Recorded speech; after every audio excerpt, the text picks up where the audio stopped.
Hello everyone and welcome to Boxing Science TV, episode 12. It's our first episode of the year, so Happy New Year to our viewers. I know it's pretty late, we're in February now, but it's been a very busy month, January. We've done a lot of education stuff. We did our coaching course down in London again over a weekend. We had some great coaches working with us. 1 week later, we was the EIS at Sheffield, working with talent pathway coaches, England Boxing.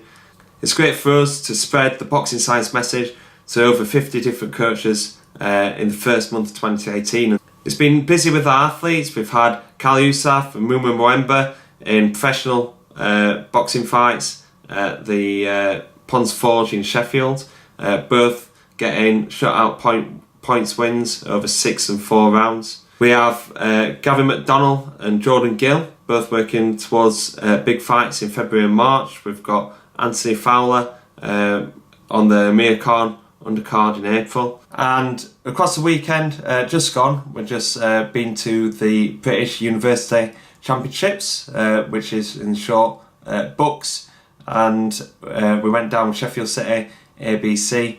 Brendan led both universities, both Sheffield Hallam and University of Sheffield, to the best ever performance at these championships.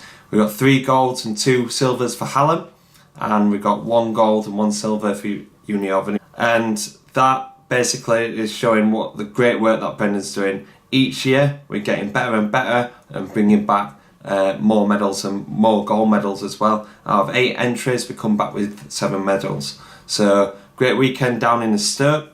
And it's also been a big month project wise. We've had the Kickstart Your 2018 programme, which has been fantastic, and loads of you on the Boxing Science Facebook training group been great at keeping us updated on your progress and asking different questions around training.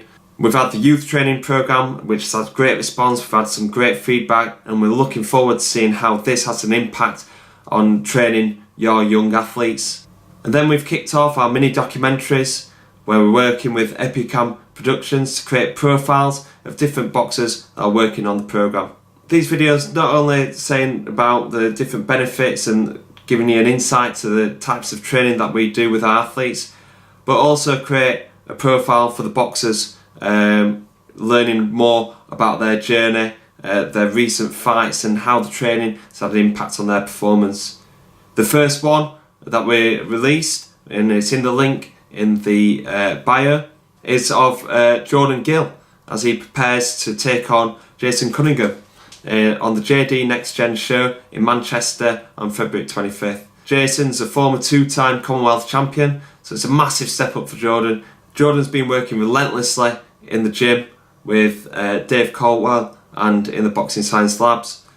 And our special feature gives you a great insight to the work that he's been doing at Boxing Science. So here's a 1-minute teaser before we kick on with this week's episode. For years, boxing has left out strength and conditioning, and I think now people are starting to realise how important it actually is and how much further it can develop your performance. I spoke to Danny Wilson and Alan Ruddock and got on the programme. That was 2.5 years ago now. I feel like they've turned me from a boy into a man. Mentally, physically, they're pushing me every single week. Danny, Alan, and young Tommy Monday coming through, working hard and training smart, just like I am in the boxing game. Good work. Every session is grueling. All the conditioning is very tough. There's different ways to go about different things.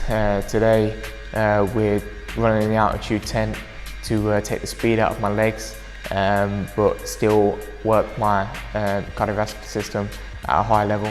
Come on, let's go, Jordan. You can go as far as...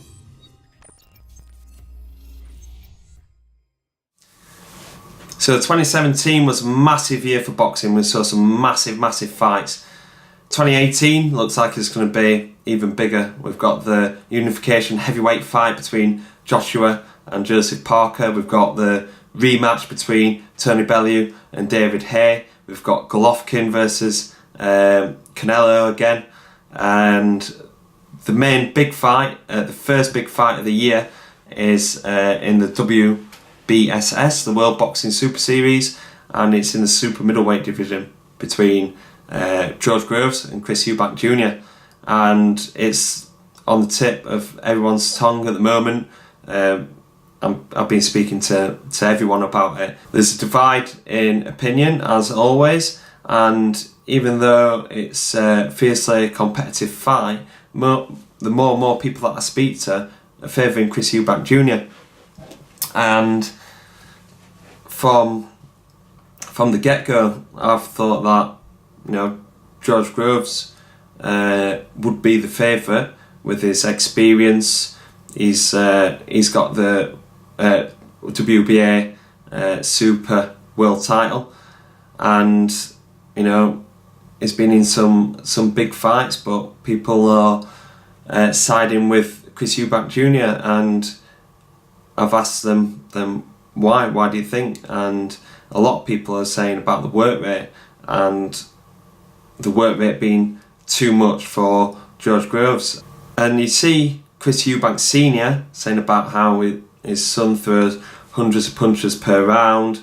It's the punch bag 90 times in 10 seconds, which is impressive, but I thought to myself, in his 12 round fights that he's had, has he actually thrown that many punches that Eubank Sr. is saying?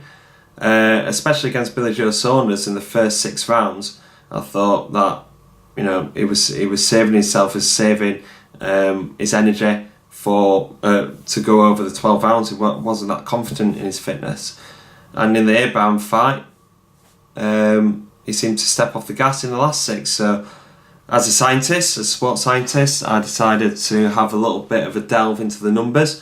There wasn't any data on CompuBox, so we had our new performance analyst, Chris Pasikas, to have a look at the numbers in Chris Eubank Jr.'s 12 round fights against Billy Joe Saunders, Arthur Abraham. So Chris found us some very interesting findings. Eubank Jr. against Billy Joe Saunders being the main one. In the fight against Billy Joe Saunders, Chris Eubank Jr. threw 41 punches per round on average. Now this is pretty low compared to the super middleweight average of 53 punches per round. So we're talking about this high work rate compared to the average super middleweight. This was pretty low, talking about the 12 rounds. Now, like I just mentioned, Eubank Jr. in the first half of the fight didn't really put his foot on the gas, and this shows with the numbers as well, as Eubank threw 30 punches per round, so much lower punch output than what his dad and his team are suggesting. Against Arthur Abraham, Chris Eubank Jr. threw 62.6 punches per round, so a lot better than what he threw against Billy Joe Saunders in 2014. Obviously there was dips and peaks in different rounds, but Arthur Abraham was there to be hit, not much movement, didn't offer too much in return. George Groves is going to be offering much more movement, much more in return, so let's see how Eubank Jr. will be able to put his work rate into a fight where it's going to be more competitive. A lot of people saying that Chris Eubank Jr.'s work rate is going to be too high for George Groves, so I wanted to see what punch stats that George Groves has had over 12 rounds. And his 2 best opponents of recent years over 12 rounds have been Martin Murray and Badou Jack. Across the Murray fight and the Badou Jack fight, he averaged 61.3 against Murray and 62.9 against Badou Jack. So quite similar numbers to what Chris Eubank Jr. threw against Arthur Abraham, against somebody that didn't move that much. Groves' box probably more dynamic movers than Arthur Abraham, and his work rate is pretty similar to Chris Eubank Jr. So when you're talking about work rate and work rate being too much for work rate being too much for George Groves, I can't see this being an issue for George Groves. Obviously, it's not just about punch stats, it's about skill, it's about size, speed, power. We explain all this in our new article, Science Behind Groves vs Eubank Jr. The link is in the description below. click on that. It's a must read for boxing fans and strength conditioning coaches, boxing coaches. We offer more science, more analysis, and we also offer, as always, the boxing science prediction. So give that a read.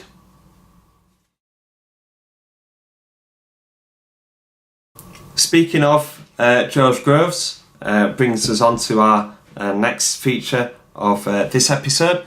Somebody who's worked in the past on George Groves' strength conditioning, Dan Lawrence of BXR down in London, and he's also a strength conditioning coach to many amateur and professional boxers. And he's just recently started a relationship with the Matchroom Boxing Gym Stable. So he'll be working with people like Joe Cordina, Conor Benn, John Ryder, and Martin J. Ward. So he's going to be working with some real top guys that you see on Sky Sports. So I'm really happy for Dan because he's so passionate about boxing and strength conditioning and improving his athletes. So this is a great opportunity for him, and it's great for Matchroom Boxing athletes as well. Dan's been very instrumental in setting up the workshops down in London. I'm really thankful for that, and we managed to get 5 minutes to have a chat about a bit about his background and his approach to strength conditioning in boxing. Okay, so we're here with Dan Lawrence, a BXR coach and a strength conditioning coach based down in London. Dan, could you just give a quick introduction to yourself to the Boxing Science viewers? Yeah, hi guys, I'm Dan Lawrence, as Danny said, strength conditioning coach in London, primarily work in boxing, a couple of other sports as well, but boxing's certainly where my passion lies and experience lies as well. Yeah, that's me. So what are the standout features of the course? Like, what kind of workshop do you think, like, right, this is something that I can apply to my coaching? I liked a lot of them. The one that stands out is definitely Alan's on bioenergetics and kind of the system that you put in place for that. I definitely feel that's something that from my side can be improved. And yeah, I like the way he kind of presented that, and yeah, I thought that was good. Good. So with other coaches on the workshop, how do you perceive how they've enjoyed the workshop, and what things can they take away from? I think on a whole it's been a great bunch of coaches firstly, kind of mixed abilities, but I definitely feel everyone's got something out of it that can be applied to their setting. Yeah, I know I've taken, on a personal note, I've taken a lot away from it, so it's been brilliant. So any coach that's watching this now, would you recommend the workshop to them? Without doubt, you know, it's a good 2 days. Obviously the course content's great, and like I say, it can be applied to your setting. So it's not just this kind of mismatch of information. You're not overloaded with information. You can actually then apply it to what you need to do, which is improving your athletes. So absolutely, I'd definitely recommend the course to anyone. So what's your background in boxing? Like, kind of who are the people that you've worked with and who you're working with now?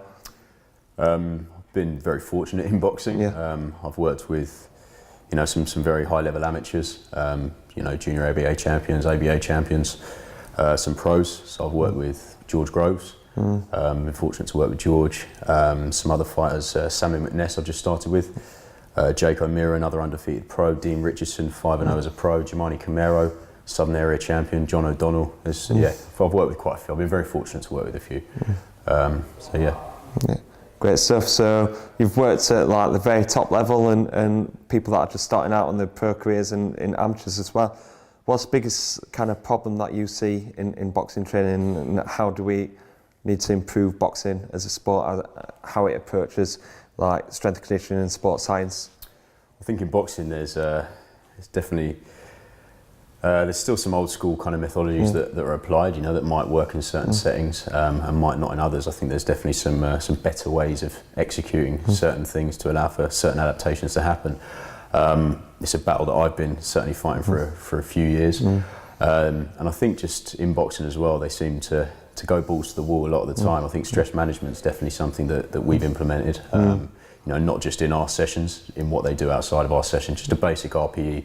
Time session duration, we give them a blank sheet and ask them to fill it in with every session that we do. You know, it's all well and good them doing our sessions and feeling great, but if they're flat as a pancake through their sparring, through their technical work, or through their other kind of energy system work, then that's looking at the global picture, not what we need. So yeah, we just try and put the steps in place to allow them to optimally perform in every area.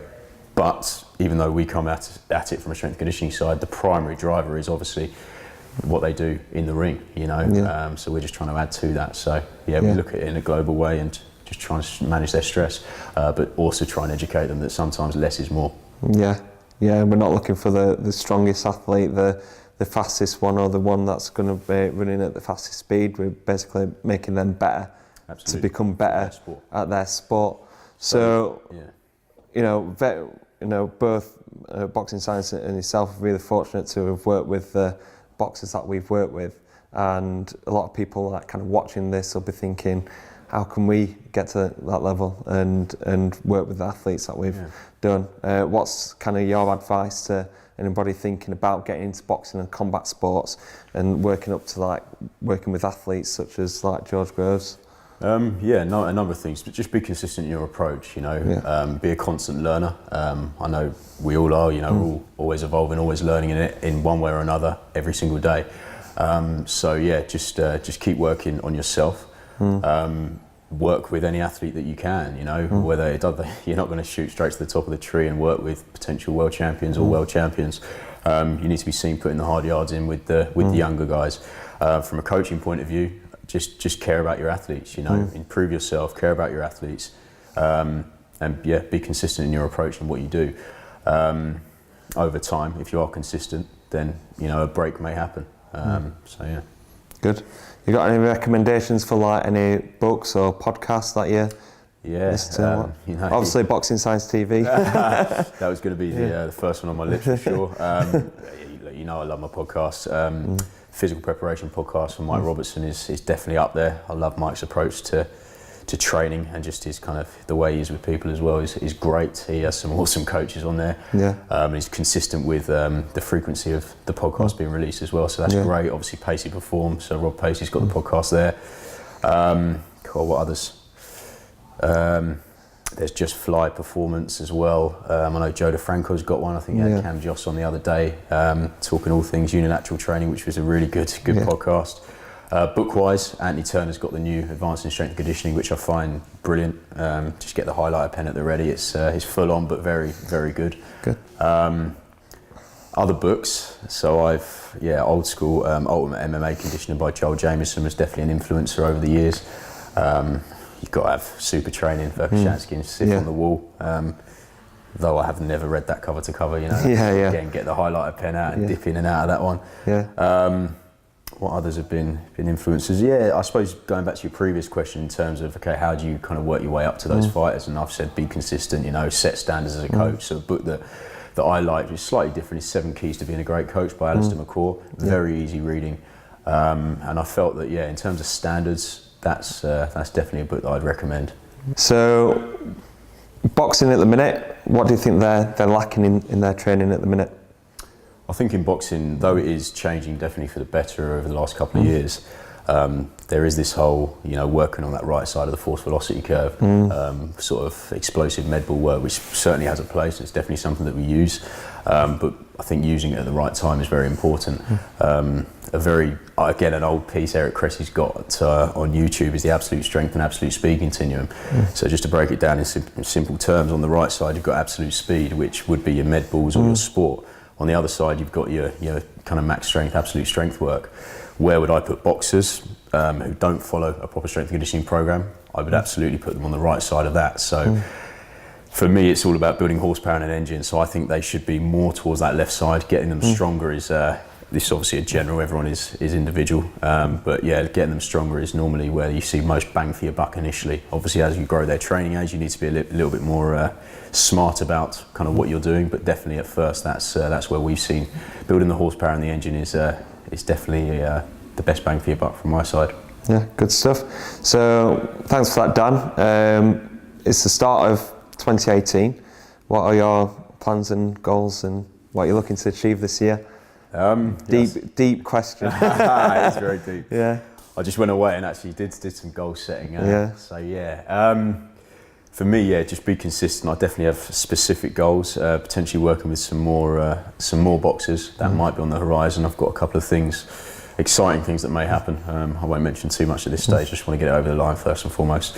And yeah, just continue developing my athletes. You know, I'm again in a very fortunate position to be working with some great people before athletes. That's something that I certainly look for. You know, I said about standards earlier, and I've just got some great athletes that really kind of buy into my methods. And I think buy-in is a key driver in total athletic development. You know, if your athletes aren't really listening to what you're doing and what you're saying, then you know they're never going to give to the cause.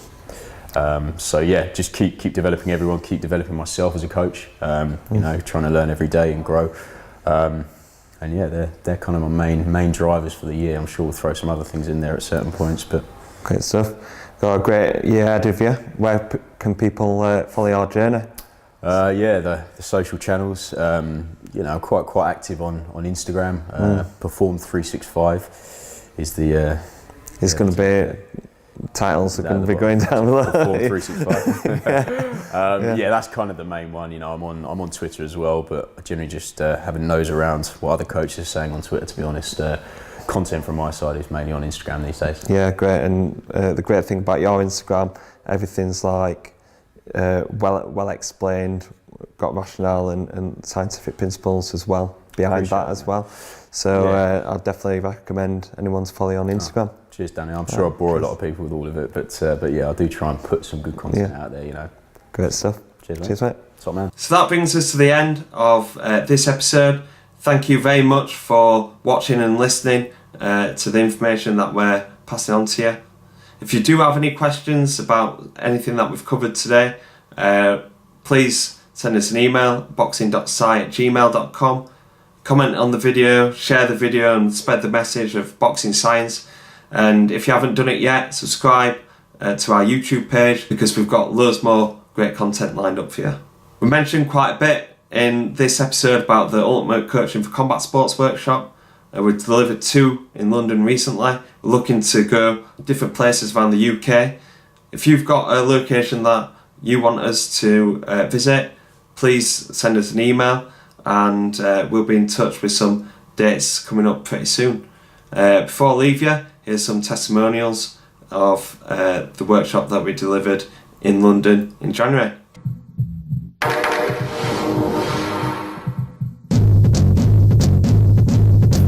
I've seen what you guys have done, but the course has kind of told us why and how it actually works. Rather than just doing something, there's a context of, right, this is why we do it and this is what we want to get out of it. Favourite workshop, my legs are definitely going to remember it, was the 30 seconds max effort. Never done anything like that before. Before the workshop, I definitely thought I was pushing myself to the max, and soon came on the workshop and found that definitely not. I definitely recommend the course. It was fun, taking away a hell of a lot knowledge-wise. Kind of coaching it correctly to get the maximum benefit out of it is what I find most useful, and I'll definitely from tomorrow be implementing that with my guys. You're the best in the game, and especially for boxing, and why would you not want to put yourself in a position to be better than everyone else?